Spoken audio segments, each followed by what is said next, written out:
Wala sigurong respeto si Guanzon sa kapwa niya, sa mga makakasalubong niya. Di ba?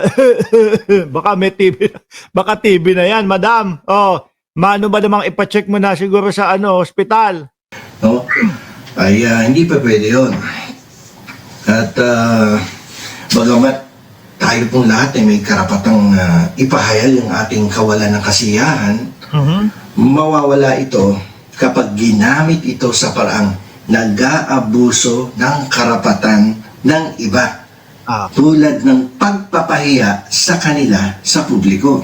Naku si Rowena Guanzon daw po ang napahiya. Hindi ko alam kung bakit. Hindi naman panigurado naman po mga kababayan.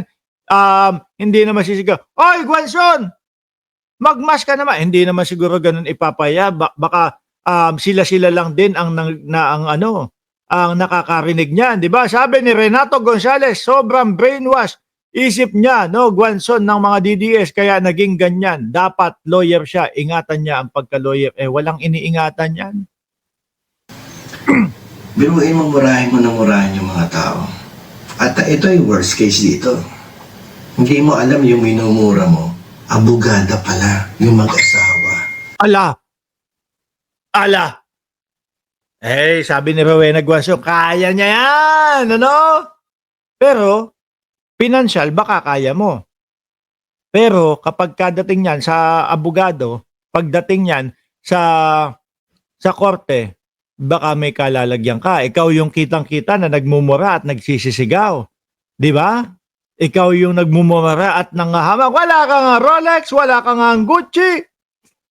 Binili mo ba ako? So ano gayon? Paano kung napakagaling na practicing lawyer pala niyan? Who graduated from Ateneo Law School? Diyan sa Rockwell din. Ano ka ngayon? Bakit hindi kilala ni Guanzon?